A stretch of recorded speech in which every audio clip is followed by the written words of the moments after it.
నమస్తే గురుజీ. జై శ్రీమన్నారాయణ. గురుజీ, ఇంట్లో ఏదైనా సమస్య ఉంది, శాంతి లేదు అనుకునేటప్పుడు ఎలాంటి పూజ చేయించుకుంటే బాగుంటుంది? అది కూడా ఏ సమయంలో చేయించుకుంటే బాగుంటుంది? ఇంట్లో ప్రశాంతత లేదు, ఒకరికొకరు సుత్తులు లేవు, కానీ ఇంట్లో ఏదో నెగిటివిటీగా ఉంది. పెద్దవాళ్ళు గ్రహిస్తారు. పెద్దవాళ్ళు ఇంట్లో ఉంటే వాళ్ళు గమనిస్తుంటారు. గమనించుకొని మా తాత చెప్పేవాడు, అదే వాళ్ళు అనుకుంటుంటారు, మా తాత చెప్పేవాడు ఇలాగే ఏమైనా ఉన్నప్పుడు మాకు మొక్కుబడులు ఏమైనా ఉన్నాయేమో అవి తీర్చుకుంటే ఇంట్లో సక్రంగా అంతా బాగుంటుందని చెప్పేవారు. అట్లానే వాళ్ళకి పెద్దవాళ్ళు లేనప్పుడు ఏంటంటే వాళ్ళకి గ్రహణ సమయం తెలియదు, వాళ్ళకి ఏంటనేది. ఎక్కడైనా స్వామివారికి కానీ అమ్మవారికి కానీ మొక్కుబడులు ఉన్నప్పుడు ఇంట్లో బరకత ఉండదు అనమాట, ఆదాయం ఉండదు, ఎంత చేసినా వెళ్ళిపోతూ ఉంటుంది, ప్రశాంతత ఉండదు. ముందు వాళ్ళు కూర్చొని ప్రశాంతంగా తినలేరు. వాళ్ళకి ఏంటంటే ఏదో మొక్కుబడి వాళ్ళని సూచిస్తున్నారు అర్థం. లేదా వాళ్ళ పెద్దవాళ్ళు ఏదన్నా ఆలయకర్తలు గాను, నిర్మాణం గాను, ధర్మకర్తలు గాను, లేకపోతే ఒక ఏదైనా ప్రమాణాలు చేసుకుని కొన్ని విగ్రహాలకి వాళ్ళు పోషణ చేస్తూ వాళ్ళు మర్చిపోయి వెళ్ళిపోతూ ఉంటారు. అలాంటి ఏదైనా ఉంటే కనుక ఖచ్చితంగా వారి ఇంట్లో ఎంత చేసినా గుర్తింపు ఉండదు. ఎదుగు బొదుగులేని జీవితాలు అంటారు కదా, ఆ టైప్లో వెళ్ళిపోతాయి అన్నమాట. అది గ్రహించుకోవాలి. అది గ్రహించుకున్న తర్వాత ఆ మొక్కుబడులు తీర్చకపోయినా కూడా వీరికి అలాంటి సూచిస్తూ ఉంటాయి. అలాంటిప్పుడు ఏం చేయాలంటే కనుక వీరికి శ్రీ సత్యనారాయణ స్వామి వారి వ్రతం ప్రతి అమావాస్యకైనా, పౌర్ణికైనా, ఏకాదశి అయినా చేసుకోవాల్సినటువంటి ఒకటి ఏంటంటే గ్రహణం రోజు కూడా చేసుకునేది ఏంటంటే కనుక శ్రీ సత్యనారాయణ స్వామి వారి వ్రతం 365 రోజులు కూడా చేసుకోవచ్చు. కానీ అర్ధరాత్రులు చేయకూడదు. అర్ధరాత్రి చేయకూడదు అంటే సత్యనారాయణ స్వామి వ్రతం అంటే వైఫ్ అండ్ హస్బెండ్ ఇద్దరు కూర్చొని చేసుకుంటారు. ఒకరైనా చేసుకోవచ్చు. లేదు, బ్రాహ్మణ్ణి తెచ్చుకొని పూజ చేసుకుంటారు. ఇలా అయినా అంటే బ్రాహ్మణుడు ఖచ్చితంగా చేసుకోవాలా, ఉండాలా ఇక్కడ దీనికి? లేదండి, బ్రాహ్మణులు ఉండాలి అనేది ఏం లేదు. కథ చరిత్ర తెలుసుకుంటాను, నేను ఒక బుక్ చదువుకుంటానంటే కనుక సత్యనారాయణ స్వామి వారి యొక్క కథ బుక్ ఉంటుంది. ఆ బుక్ తెచ్చుకొని మనమైనా చేసుకోవచ్చు. సత్యనారాయణ స్వామి వారికి గోధుమ రవ్వతో కిస్మిస్, ఆవు నెయ్యి అవన్నీ వేసుకొని ప్రసాదం చేసుకొని, గోధుమ రవ్వ ప్రసాదం చేసుకొని స్వామివారికి 5 లేదా 7 కొబ్బరికాయలు నారికేళం సమర్పించుకుంటూ పట్టు వస్త్రాలు స్వామివారికి రైక ముక్క ఒకటి పరిచేసి దానిపైన స్వామివారి ఫోటో పెట్టేసి మనమైనా చేసుకోవచ్చు. కాకపోతే స్వామివారికి కట్లు పడతాయి. ఆ స్వామివారిని విడిగా మండపాల్లో కాకుండా ఆ స్వామివారిని పూజ మందులు పెట్టుకుని చేయకూడదు. దానికి సపరేట్ మండపం ఉండాలి. స్వామివారికి విస్తీర్ణమైన ప్లేస్ ఉండాలి. ఆ ఎంత ప్లేస్ అని ఆస్వాదిస్తుంటాడు. కాబట్టి అతనికి ఏంటంటే ఒక 4 స్తంభాలు ఉన్నటువంటి ఒక మండపం కావాలి, సపరేట్గా ఒక మండపం కావాలి. సత్యనారాయణ స్వామి వ్రతానికి మండపం కావాలి. ఆ మండపం ఉంటే చాలు. ఆ పూజ అనేది ఖచ్చితంగా ఇంట్లో అయినా చేసుకోవచ్చు. కాకపోతే సత్యనారాయణ స్వామి వారి పూజ ఏ మూలైనా, ఏ దిక్కునైనా, ఏ రూములైనా చేసుకోవచ్చు. పూజ గదిలో కొంచెం ప్లేస్ ఉంది అంటే ఆ మండపం ఒకటి పెట్టుకోవచ్చు. అంటే చాలా మందికి డౌట్స్ వస్తూ ఉంటాయి. అది విడి రోజుల్లో మండపంలో అవసరం లేదండి, పూజ మందులను పెట్టుకోవచ్చు. పూజ సపరేట్ గా సత్యనారాయణ స్వామి వ్రతం చేసుకునేటప్పుడు మాత్రమే అది చేసుకుంటే, వారికి ఏదైనా మొక్కుబడులు ఉన్నా, వీరికి తెలియకపోయినా, వారి పూర్వీకులు ఏదైనా అమ్మవారికి స్వామివారికి మొక్కుబడులు ఉండేసి ఏదైనా ప్రమాణాలు చేసుకున్నా కూడా అవి కూడా ఇలా చిటికలో పటాపంచలేకపోతే మనం వృద్ధిలోకి వచ్చేస్తాం. అలానే లలిత సహస్రనామం ప్రతినిత్యం కూడా పారాయణం చేయటమా, వినటమా చేసుకుంటూ ఉండాలి. ఇది సాయం సంధి వెళ్ళొచ్చాలి. 5 గంటల 20 నిమిషాల నుంచి 7 గంటల 40 నిమిషాల లోపు ఈ లలిత సహస్రనామం అనేది విన్నా, ధరించినా చాలు. లలిత సహస్రనామం పెట్టుకున్నప్పుడు స్నానాలు చేయటం కానీ, జుట్టు తలదూకోవడం లాంటివి, తుడుచుకోవడం లాంటివి, బండలు తోడడం లాంటివి చేయకూడదు. దానికి ముందే చేసుకోవాలి. లలిత సహస్రనామం చదివేటప్పుడు స్ఫటిక ఉంటుంది కదా, స్ఫటికమాల జపం చేసుకోవాలి మనకి ఇష్టదైవానికి. అప్పుడు మనకి మనస్సు, మైండ్ కేంద్రీకృతమవుతుంది, మనం ప్రశాంతంగా ఉండేదానికి ఉంటుంది. అప్పుడు మనకి ఉన్నటువంటి సమస్యలు కూడా చిటికలో పటాపంచలు అవుతాయి. అలానే హనుమాన్ చాలీసా వారంలో ఒక రోజైనా విన్నా, ధరించినా, అది చూసినా, లేకుంటే కనుక మనం హనుమాన్ చాలీసా పఠించినా కూడా అదృష్టం ఉంటుంది. నవగ్రహ శాంతి పూజ ఇంట్లో కూడా చేసుకోవచ్చు. నవధాన్యాలు తీసుకొచ్చుకొని మనం దేవుని ముందు నైవేద్యంగా పెట్టుకోవాలి. నవధాన్యాలు అంటే అందరికీ తెలిసిందే కదా. నవధాన్యాలతో పాటు చిరుధాన్యాలు ఉంటాయి. ఆ చిరుధాన్యాలు సజ్జలు, జొన్నలు, రాగులు, కొర్రలు ఇలా ఉంటాయి. ఇవి కూడా తీసుకొచ్చుకొని అవి కూడా మనం స్వామివారికి నైవేద్యం పెట్టుకొని, ఆ నైవేద్యాన్ని తీసుకొచ్చి పౌడర్ కొట్టుకొని, ఆ పౌడర్లో బెల్లం వేసి, ఆ బెల్లంతో చేసినటువంటి పాయసం, పరవణం లాంటివి చేసుకొని దాంట్లో తేనె కలిపేసి ఎవరికైనా సరే ప్రసాద రూపంగా ఇవ్వచ్చు.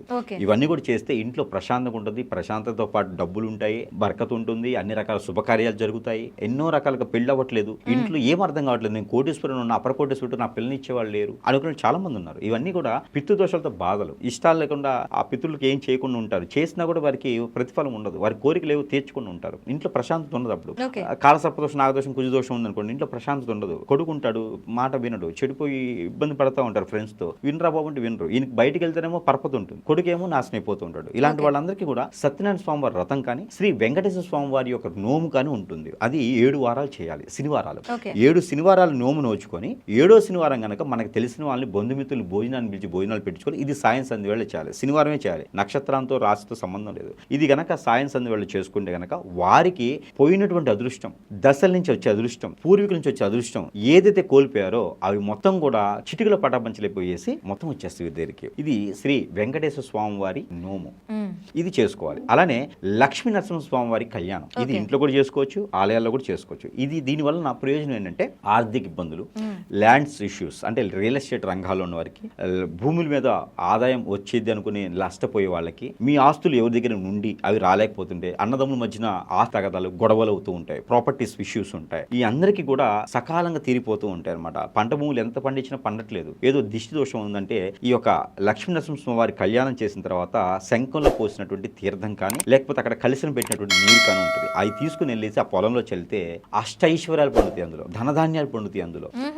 మనకి భూమాత ఎవరికి సీతమ్మ వారు లభించున్నారు చూసారా, అదే విధంగా వారికి అక్కడ నిధులు నిక్షేపాలు కూడా బయటకు వచ్చేస్తాయి. కాబట్టి ఇలాంటి వ్రతాలు కానీ ఇలాంటి పూజలు కానీ హోమాలు కానీ చేసుకోవాలి. ప్రతినిత్యం కూడా శివారాధన చేసుకుంటూ ఉండాలి. ఇంట్లో అయితే కనుక సత్యనారాయణ స్వామి వారికి వ్రతం చేసుకుని పోయినా పూజించుకుంటూ ఉండాలి. ప్రతి ఇంట్లో కూడా వినాయక స్వామి వారి ఫోటో ఒకటైతే ఖచ్చితంగా ఉండాలి. ఆ 11 గుంజిళ్ళు అయితే తీయాలి, పిల్లలైనా పెద్దలైనా కూడా. ఇలాంటి చిన్న చిన్న చేసుకుంటే ఇంట్లో ప్రశాంతత మనకు మనమే మలుచుకోవచ్చు. ప్రతి ఇంట్లో కూడా వారికి ఆరోగ్యం సహరించిన మేర కనీసం సాంబ్రాణి కడ్డీ అయినా లేదా అగరబత్తి అయినా లేకపోతే సాంబ్రాణి అయినా సరే ధూపం వేసుకుంటూ ఉండాలి. కర్పూరం బిళ్ళతో దిష్టి తీసుకుంటూ తక్కలు పెట్టి కాల్ చేసుకుంటూ ఉండాలి. ఇంటికి ఖచ్చితంగా ఏదో ఒక రకమైన ముడుపు ఉండాలి. దేవుని విగ్రహాలు, దేవుని ఫోటోలు, ప్రతిమలు ముడుపులుగా ఉండకూడదు. ఇంటికి దిష్టి దోషాలు ఉండకూడదు. రోడ్డు సోలో ఇంటికి వినాయక స్వాముల ఫోటోలు అట్లా ఏం అవసరం లేదు. ఇలాంటివి చేసుకుంటూ ఉంటే ఇంట్లో ప్రశాంతత ఉంటుంది. ఆ ప్రశాంతం ఉండాలి అంటే కనుక ఇలాంటి పూజలు చేసుకుంటే ఖచ్చితంగా సరిపోతుంది. లేదా వారికి ఇష్టదైవం కులదైవం ఉంటే ఎప్పుడైనా 3 మాసాలకు ఒకసారి పొట్టు వస్త్రాలు సమర్పించాలి. ఇష్టదైవం కులదైవం ఈ రెండింటికి కూడా పట్టు వస్త్రాలు సమర్పించుకుంటూ ఉండాలి. ఇలా చేస్తే వారి ఇంట్లో ప్రశాంతంగా ఉంటుంది, వారిపైన ఎవరి కన్ను పడదు.